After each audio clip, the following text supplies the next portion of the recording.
em Apocalipse, capítulo de número 22. Apocalipse, capítulo de número 22, a partir do versículo de número 10. Louvado seja Deus. A partir do versículo de número 10, Apocalipse, capítulo de número 22, é o último livro da Bíblia. Quem já encontrou? Livro profético, né? Cheio de profecias. Louvado seja Deus. Quem já encontrou, então vamos ler. Versículo de número 10 diz assim: E disse-me: Não seles as palavras da profecia deste livro, porque próximo está o tempo. Versículo 11: Quem é injusto, faça injustiça. Já encontraram? Vamos ler o 11 de novo. Quem é injusto, faça injustiça ainda. E quem está sujo, suje-se ainda. E quem é justo, faça justiça ainda. E quem é santo, seja santificado ainda. Versículo 12: E eis que cedo venho, e o meu galardão está comigo, para dar a cada um segundo a sua obra. Eu sou o Alfa e o Ômega, o princípio e o fim, o primeiro e o derradeiro. Versículo 14: Bem-aventurados aqueles que lavam as suas vestiduras no sangue do Cordeiro, para que tenham direito à árvore da vida e possam entrar na cidade pelas portas. Ficarão de fora os cães, os feiticeiros e os que se prostituem, os homicidas e os idólatras, e qualquer que ama e comete a mentira. Versículo 16: Eu sou Jesus, louvado seja Deus. Eu, Jesus, enviei o meu anjo para vos testificar estas coisas nas igrejas. Eu sou a raiz e a geração de Davi, e a resplandecente estrela da manhã. E o Espírito e a esposa dizem: Vem. E quem ouve, diga: Vem. E quem tem sede, venha. E quem quiser, tome de graça da água da vida. Porque eu testifico a todo aquele que ouvir as palavras da profecia deste livro, que se alguém lhes acrescentar alguma coisa, Deus fará vir sobre ele as pragas que estão escritas neste livro. E se alguém tirar quaisquer palavra do livro desta profecia, Deus tirará a sua parte da árvore da vida e da cidade santa, que estão escritas neste livro. Versículo 20: Aquele que testifica estas coisas diz: Certamente cedo venho. Amém. Ora vem, Senhor Jesus. A graça de nosso Senhor Jesus Cristo seja com todos vós. Amém. Podem sentar. Louvado seja Deus. Meus queridos e amados irmãos, hoje é um culto de Santa Ceia. E nós falamos ontem no culto na Nova Jerusalém, e colocamos 3 objetivos para o culto de Santa Ceia. O primeiro é reunir a igreja para examinar a si mesmo. Só você tem esse poder de se examinar. Pastor não tem esse poder, igreja não tem esse poder. Só você pode saber como você está com Deus. E quando você tem dúvidas, quando você está com dúvidas se vai ou não bem a sua vida com Deus, aí você clama e pede ao Espírito Santo que Ele fala com você e diz se está bem ou não está. Amém? O segundo objetivo, também falado ontem, é em memória do sacrifício de Jesus Cristo na cruz por nós. Louvado seja Deus. E o terceiro objetivo, que é o que nós vamos pregar aqui nesta noite, quero deixar bem claro, o objetivo, que é o terceiro, é anunciar a volta de Jesus até que Ele venha. Mas uma das coisas que nós temos que saber bem é, se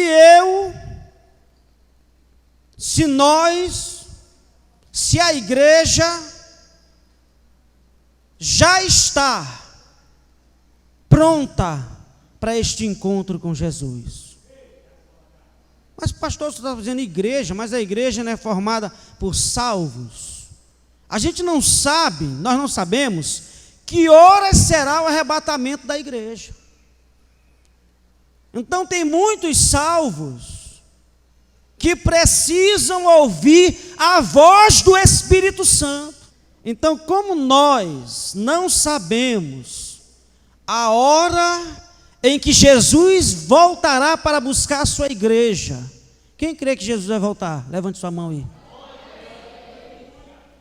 Tem gente que não levantou a mão, viu, irmão? Tem gente que não levantou a mão, por que será? Será que é porque não entendeu a pergunta? Eu vou perguntar de novo. Quem crê na volta de Jesus? Quem sabe a hora, levante a mão. Ou seja, se eu não sei a hora do arrebatamento, então eu tenho que estar vigiando 24 horas. Louvado seja Deus. Por quê? Eu pergunto para os irmãos aqui: tempo de estar na igreja garante salvação? Mas será que Jesus não vai levar em conta os 50 anos que eu passei na igreja? Vai não? Se tiver em pecado, não sobe. Amém, jovem? Se tiver em falha, não sobe. E no versículo de número 12, ele deixa bem claro: eis que cedo venho. Olha que aqui ele não dá nem uma ilustração de nada da hora que ele vai voltar. Ele não dá. Eis que eu cedo venho. O que é que ele está trazendo com ele? Quem diz aí? E o meu galardão está comigo para dar a cada um segundo a sua obra. Observe, igreja, que aqui, Jesus não está falando da salvação, porque a salvação não é pelas obras. Ninguém é salvo por obras, por tempo de crente, porque deu a melhor oferta, porque deu o melhor dízimo, porque ajudou os pobres, os carentes. Ninguém é salvo por essa característica aí, não. Porque deu um jantar para o pastor. Muito bem, irmão Raimundo. Aí, ó. Gente que acha que está garantido porque deu um jantar para o pastor. O irmão Raimundo pegou aqui. Olha, mas os irmãos não vão se desanimar de me convidar para jantar, viu? O dízimo não salva, porque dízimo já é o fruto do amor que você tem pela igreja por ser salvo. Jesus está falando de um galardão especial para a igreja salva. Louvado seja Deus. Ele vai te dar um novo nome. E tudo que você faz com amor para Ele aqui nessa terra, tudo você vai receber galardão. Louvado seja Deus. Nada passa despercebido dos olhos de Deus. Aí você diz: rapaz, eu fiz algo para Deus aqui, ninguém viu. Não se preocupe não, tem o dia certinho de você receber a sua recompensa.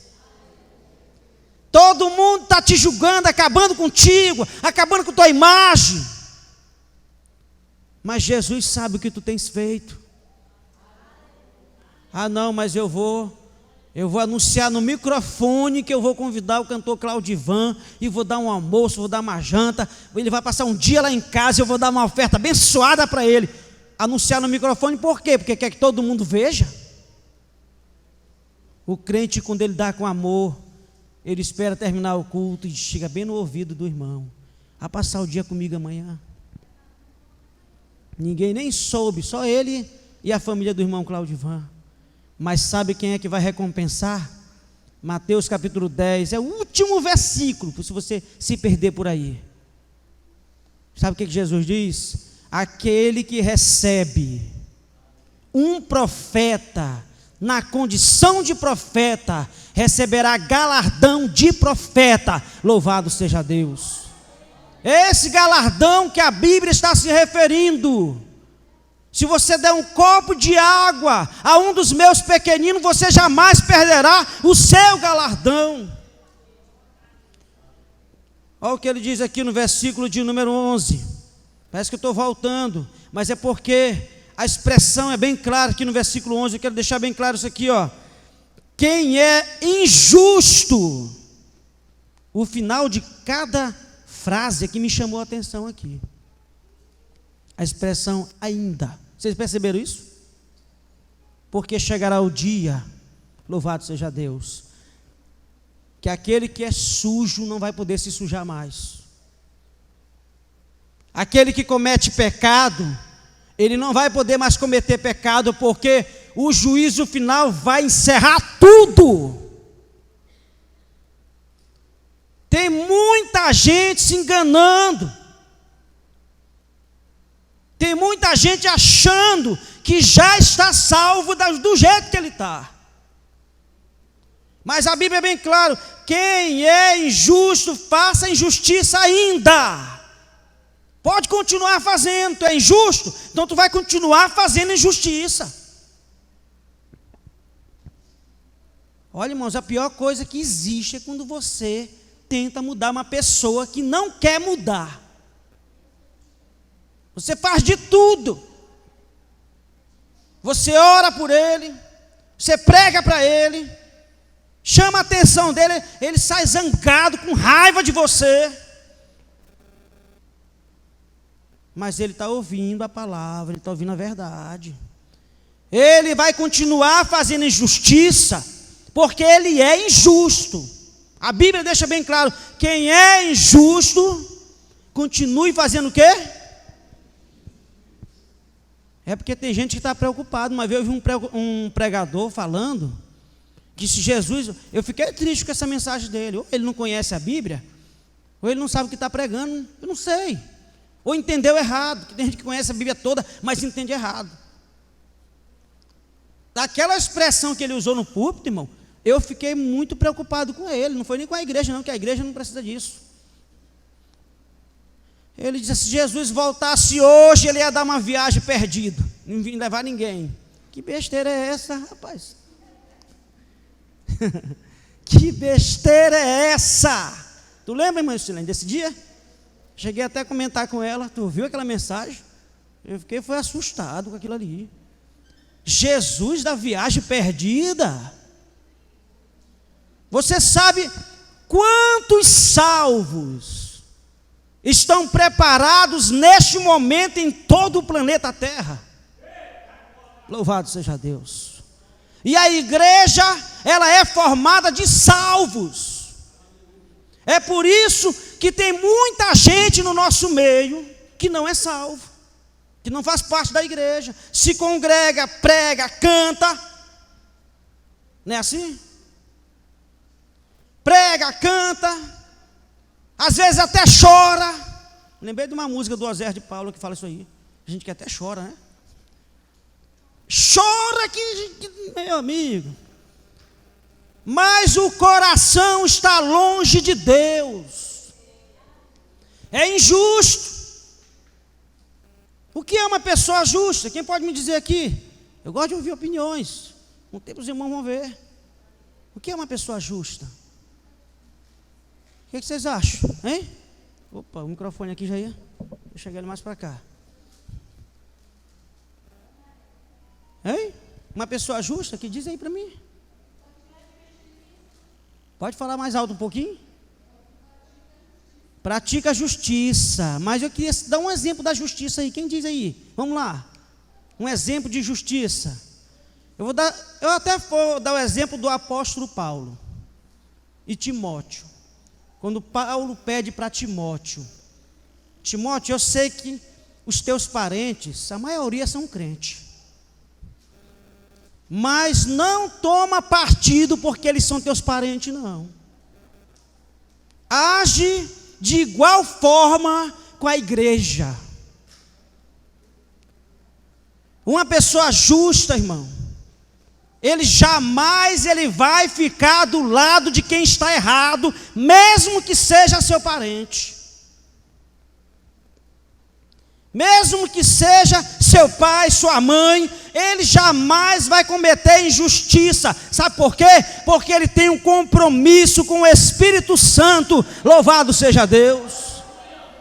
E quem tem o Espírito Santo sabe que se ele ficar do lado do errado, mesmo que seja parente, ele sabe que ele vai pagar um preço muito alto e pode ser enquadrado nessa parte bem aqui.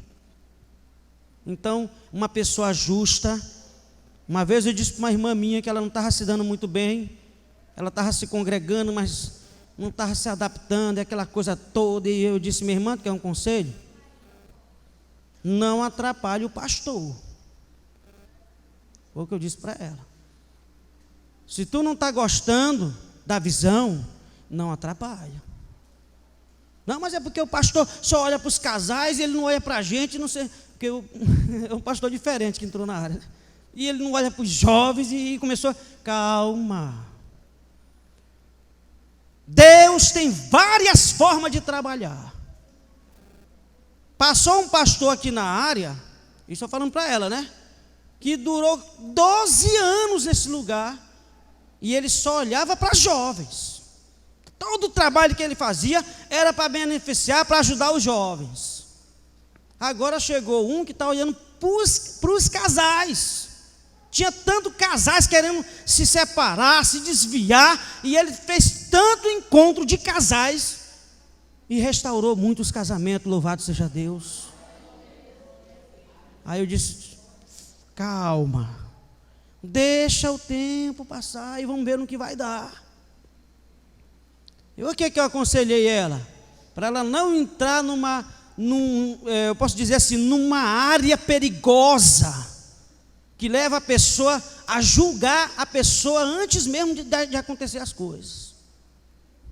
Então está bem aqui: quem é injusto, faça injustiça ainda porque terá o dia que vai parar. Igreja do Senhor, uma coisa que eu acho lindo na Bíblia, aqui ainda no capítulo de número 21, o capítulo 21, os irmãos vão ver direitinho, lê em casa com calma, é que quando Jesus leva a igreja para conhecer a nova Jerusalém, louvado seja Deus, onde nós vamos viver eternamente. Eu lendo esses dois capítulos, 21 e 22 de Apocalipse, a gente descobre tanta coisa, e eu fiquei alegre com uma coisa, irmão Claudivan, é que Adão, o primeiro homem a ser feito, ele ainda não entrou na nova Jerusalém. Vocês acreditam nisso? Crê nisso? Todos nós vamos entrar no mesmo dia, louvado seja Deus. Ninguém vai entrar primeiro que o outro, não. A morada de Deus, a casa de Deus, todos nós iremos estar lá no mesmo dia, louvado seja Deus. Então eu fico tão feliz, porque essa igreja ela está sendo preparada. Deus está preparando essa igreja para o arrebatamento. E este preparo ele está sendo direto, todo dia, toda hora, o Espírito Santo está falando. Por que ele está falando? Porque a qualquer momento a trombeta vai tocar, louvado seja Deus. E só vai ouvir o som da trombeta quem estiver salvo. Não é quem estiver se congregando, quem estiver cantando, quem estiver pregando, não, é quem estiver salvo. Pastor, como é que eu vou saber que eu estou salvo? Como é que eu faço? Hein, irmão Claudio? Aí Aí é que entra, louvado seja Deus, o que Jesus disse para Nicodemos. Aí é que entra no versículo, capítulo 3 e no versículo 8. O vento ele vem de uma banda e vai para outra, é assim? Ninguém sabe de onde ele vem, nem para onde ele vai. E assim é todo aquele que é nascido do Espírito, louvado seja Deus. É só ouvir a voz do Espírito Santo, fazer o que o Espírito Santo manda, que você está certinho. Mas quem está dando mais ouvidos à carne, acaba entrando por um caminho totalmente errado.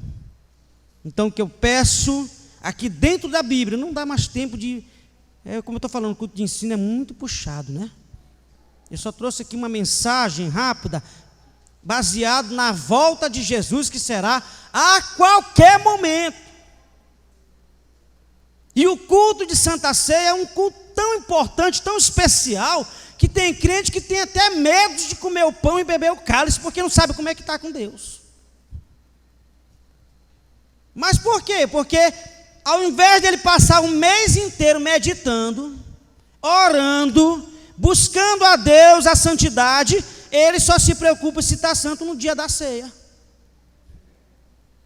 Não é assim? Aí ele vai ter que se lembrar de tudo que aconteceu, de tantos dias, podendo todo dia zerar tudo. Eu digo logo assim, né? Se ele estivesse zerando tudo, todo dia, por exemplo, tem gente que nem lembra mais de orar antes de dormir. Tem muita gente assim. Eu sei que vocês não conhecem ninguém assim, que aqui não tem gente assim. Mas tem gente que não lembra mais de orar. Se ele não ora antes de dormir, imagine durante o dia. Não lembra mais de ler a Bíblia, não lembra mais de nada de que vem de Deus. Aí eu pergunto, como é que uma pessoa dessa está com Deus? Que não tem prazer nenhum de ler a Bíblia, não tem prazer nenhum de orar, como é que ele vai estar sempre fazendo a pergunta para Deus, que todo crente tem que fazer direto? E o salmista Davi nos ensinou isso bem claro. Senhor, tu que sonda a mente e o coração, vê se há em mim algum caminho mau e tira. Louvado seja Deus. Salmo 139, não é assim? Não é assim que ele diz? O Salmo 139, você vai começar do primeiro versículo até o último, ele vai dizendo, Senhor, eu estava no ventre da minha mãe, tu formaste os meus ossos. Davi falou tanta coisa que quando chegou bem no final, ele não tinha mais o que dizer. Sabe quando você está procurando assim, no primeiro dia do mês eu neguei comida para uma pessoa e eu tinha para dar. Você vai lembrando tudinho. Rapaz, teve um dia também que eu enrolei um rapaz, ele pensou que eu tinha pago ele, não paguei o din-din, né? Din-din, né? Eu comprei o din-din, ele está crente que eu paguei ele, eu não paguei, eu saí sem pagar. Teve uma vez que me deram um troco a mais, eu não devolvi o dinheiro. Aí a pessoa vai se lembrando o mês inteiro, sabe por quê? Porque ele não se lembrou todos os dias de pedir perdão para Deus, de buscar o perdão, o arrependimento. Aí quando chega no dia da ceia, ele começa a se lembrar de tanta coisa que você não tem nem ideia. Nós somos cheios de falhas, igreja. Nós somos cheios de erros. Sabe por que nós vamos ser salvos? Pela misericórdia de Deus.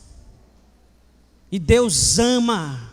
A Bíblia diz bem claro, perto está o Senhor de quem tem um coração quebrantado. Daquela pessoa que pecou, que errou, e na mesma hora diz, Senhor, oh meu Deus, me ajuda. Eu errei de novo, Jesus. A pessoa que faz isso, ele tem o Espírito Santo, irmão. Ele não consegue errar e deixar no esquecimento. Tem gente que não sabe mais nem o que é pecado. Já cometeu o pecado tantas vezes que para ele nem é mais pecado. E se alguém disser para ele que é pecado, ele ainda fica com raiva. Tu é abestado, rapaz. Negócio que isso é pecado, coisa nenhuma. Eu já tenho 20 anos que eu sou crente, eu nunca fiz esse negócio aí, porque eu nunca me desviei, nunca morri.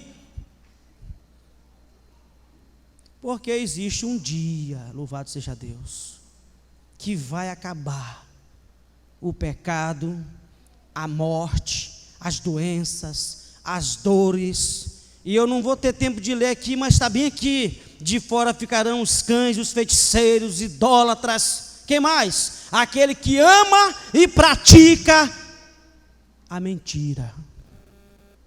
Não é aquele que mente não, porque senão não ia ninguém para o céu. É aquele que ama, ele nem consegue dormir de noite, já pensando na mentira que ele vai inventar no outro dia. Esse aí já tem tanto prazer de mentir que não consegue nem dormir de noite. Você pode ir lá, eu estou me lembrando desse Salmo 33, que fala claramente que ele já fica pensando no que vai fazer no outro dia, quem é que ele vai prejudicar no outro dia. Esse é gente ruim, irmão. Nós devemos estar preparados. Precisamos estar preparados. E a Bíblia diz que o céu é tomado por esforço. Por quê? Porque Jesus já sabe o tanto que nós somos falhos e errados. Mas Ele é tão misericordioso que Ele nos dá a oportunidade todo dia, louvado seja Deus, de começarmos uma nova história. Olha que Pedro passou 3 anos, andou por cima do mar. Pedro fez tanta coisa com Jesus que eu não sei nem se eu vou chegar um dia perto dos pés do que Pedro fez. Mas sabe o que Jesus disse para Pedro? Quando tu te converteres, apacenta as minhas ovelhas. Irmão, se em 3 anos Pedro ainda não estava convertido, eu não sei, meu Deus, me ajuda, me abençoa, tem misericórdia de mim que eu sou fraco, eu sou falho, eu sou pequeno, eu sou pobre, mas eu quero ir morar no céu, louvado seja Deus, eu quero ir viver no céu para sempre.